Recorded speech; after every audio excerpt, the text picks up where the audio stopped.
Hello दोस्तों, तो आज इस वीडियो में हम बात करने वाले हैं एक ऐसे म्यूचुअल फंड के बारे में कि जिसने पिछले 18 महीनों में यानी कि पिछले 1.5 सालों में आपको 360% से ज़्यादा का रिटर्न दिया है। तो आज इस वीडियो में हम इस म्यूचुअल फंड के बारे में समझेंगे और ये भी देखेंगे कि क्या आपको इस म्यूचुअल फंड में इन्वेस्टमेंट करना भी चाहिए या फिर नहीं करना चाहिए। तो चलिए वीडियो में डिटेल में समझते हैं इस म्यूचुअल फंड के बारे में। तो नमस्कार दोस्तों, स्वागत है आपका मेरे चैनल पे। मेरा नाम है रोहित और आप देख रहे हैं ब्लू स्काइज फाइनेंस। तो आइए सबसे पहले हम ये देखते हैं कि ये म्यूचुअल फंड है कौन सा। देखिए, ये म्यूचुअल फंड है quant small cap fund direct plan. देखिए, अगर आपने इस फंड में 23 मार्च 2020 को यानी कि जब कोविड का पेंडेमिक चल रहा था उस टाइम इसमें इन्वेस्टमेंट किया होता, अगर 1 लाख रुपए एज्यूम करते हैं, तो उस समय इसकी जो एनएवी चल रही थी वो करीब 29 रुपए के आसपास इसकी एनएवी चल रही थी। और आज के समय में जो इसकी एनएवी चल रही है ये 8 या 9 अक्टूबर की अगर हम बात करें तो वो करीब 135 रुपए के आसपास है। तो आज अगर आपने उस समय यानी 23 मार्च 2020 को इसमें 1 लाख रुपए इन्वेस्ट किया होता तो आज के समय में इसका जो वैल्यू हो जाती वो करीब 4.5 लाख रुपए हो जाती। तो अगर हम इस फंड की रेटिंग की बात करें तो मॉर्निंग स्टार की रेटिंग 4 स्टार है और वहीं अगर हम वैल्यू रिसर्च की रेटिंग देखते हैं तो वैल्यू रिसर्च की रेटिंग भी इसकी 4 स्टार है।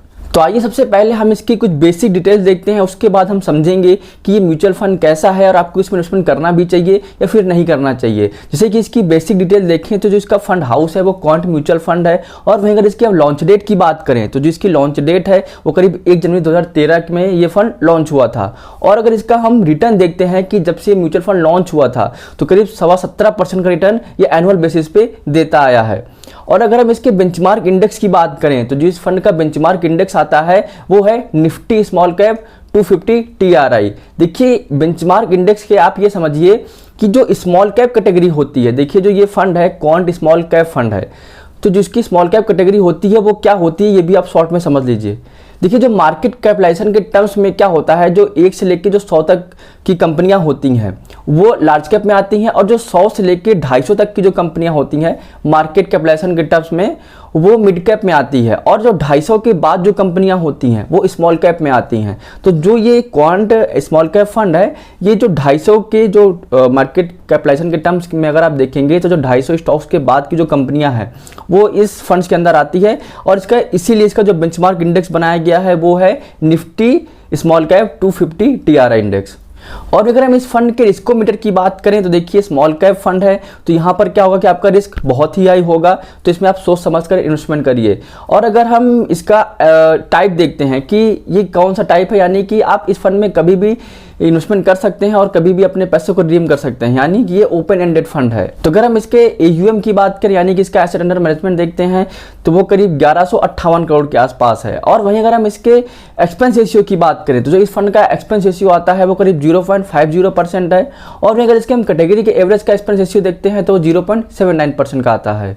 और अगर आप देखें तो इस फंड में करीब 52 स्टॉक्स हैं। और इसका हम सेगमेंट वाइज इसका हम ब्रेकअप देखते हैं तो देखिए, इंडियन स्टॉक्स में करीब 96.63% होल्ड करता है। और अगर इसका हम लार्ज कैप में देखते हैं तो लार्ज कैप में इसका करीब 7.91% का इन्वेस्टमेंट आता है। और वहीं अगर हम मिड कैप की बात करें तो मिड कैप में करीब 22.5% का इसमें इन्वेस्टमेंट आता है। और अगर इसमें हम स्मॉल कैप की बात करें तो स्मॉल कैप में करीब 69% का इन्वेस्टमेंट स्मॉल कैप में आता है।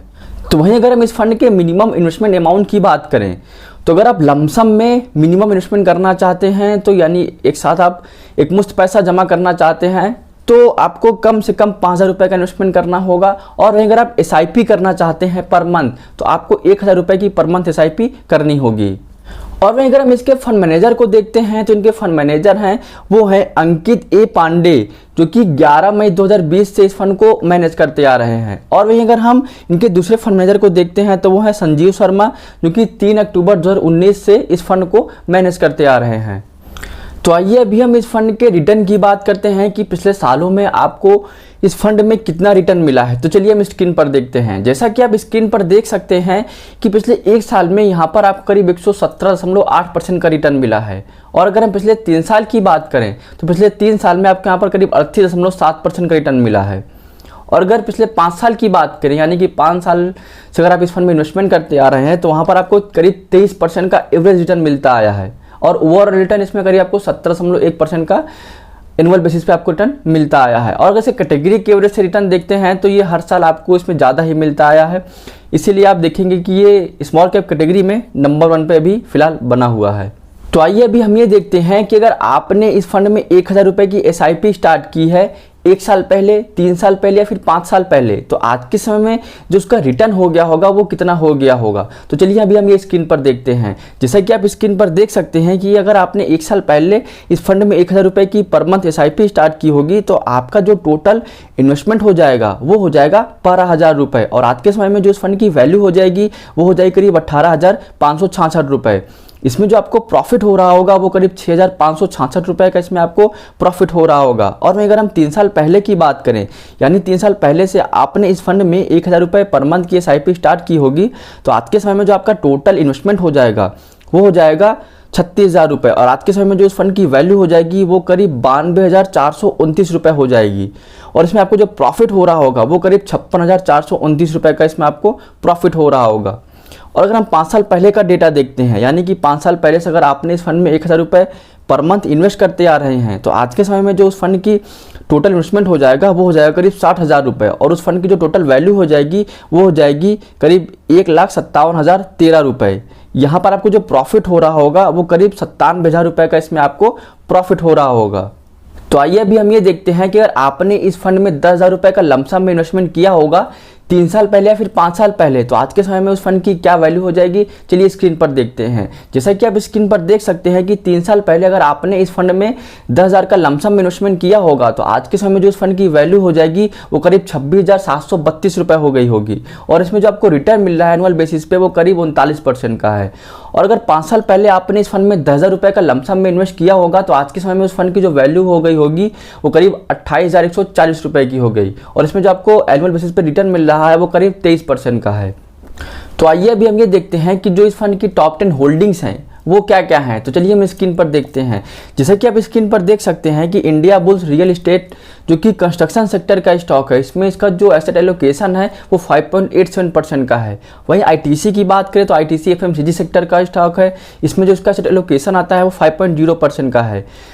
इंडिया सीमेंट्स की बात करें तो वो कंस्ट्रक्शन सेक्टर का स्टॉक है, इसमें जो इसका इन्वेस्टमेंट आता है वो 4.39% का है। बैंक ऑफ इंडिया की बात करें तो फाइनेंशियल सेक्टर का स्टॉक है, इसमें जो इसका इन्वेस्टमेंट आता है वो करीब 4.19% का है। लिंडे इंडिया जो कि केमिकल सेक्टर का स्टॉक है, इसमें इसका इन्वेस्टमेंट देखते हैं तो करीब 4.14% आता है।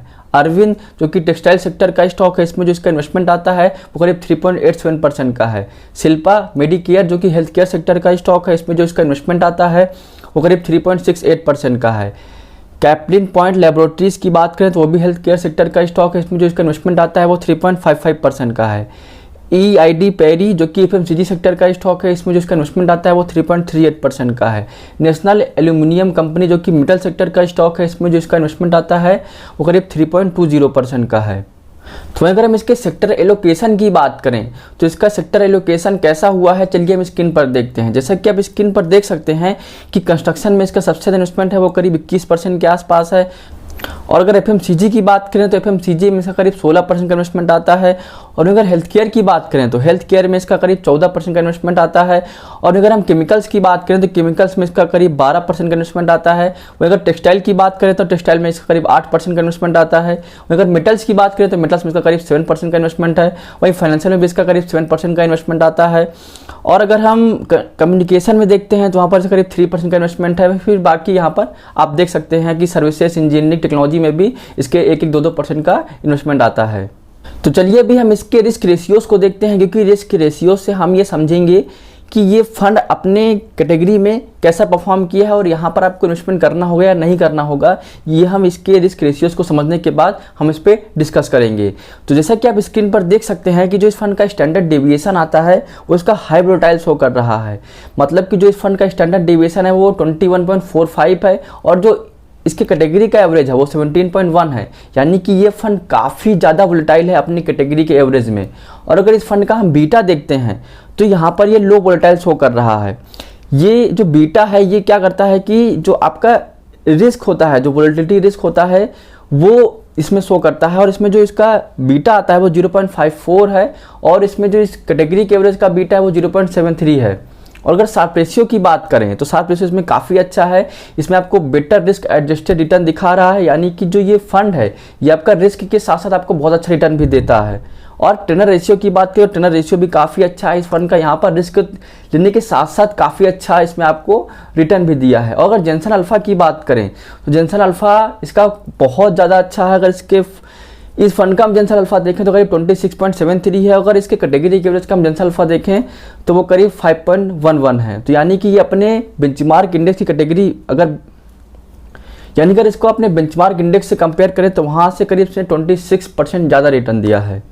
तो अभी आपने देखा कि जो क्वांट स्मॉल कैप फंड है इसमें आप परफॉर्मेंस कैसा रहा है, इसमें एक्सपेंस रेशियो कैसा है, इसके फंड मैनेजर कैसे हैं और इसका जो रिटर्न रहा है वो कैसा रहा है। तो ये सब चीज़ें तो आपने देख ली, लेकिन अभी हम ये समझेंगे कि आपको इस फंड में इन्वेस्टमेंट करना भी चाहिए या फिर नहीं करना चाहिए। देखिए ये स्मॉल कैप कैटेगरी का फंड है, तो स्मॉल कैप कैटेगरी में अगर आप इन्वेस्टमेंट करते हैं किसी भी फंड में, आप किसी फंड में जाएं तो अगर आप स्मॉल कैप में इन्वेस्टमेंट करने जाते हैं तो वहाँ पर आपको मिनिमम 10 साल के लिए इन्वेस्टमेंट करना होगा।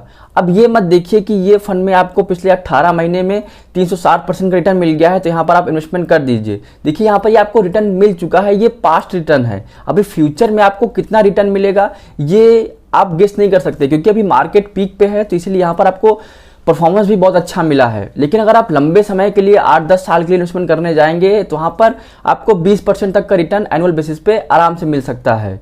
देखिए पिछले 1.5 साल में आपको यहाँ पर रिटर्न बहुत अच्छा मिला है। अगर आपने इस फंड में इन्वेस्टमेंट किया होगा तो फिर बहुत अच्छा है, आपको जो प्रॉफिट हो गया। लेकिन जो नए इन्वेस्टर हैं, अगर वो नए इन्वेस्टर इस फंड में इन्वेस्टमेंट करने जाएंगे तो वहाँ पर क्या है कि आपका ये समझिए कि इन्वेस्टमेंट होराइजन कितना है, आपका गोल क्या है।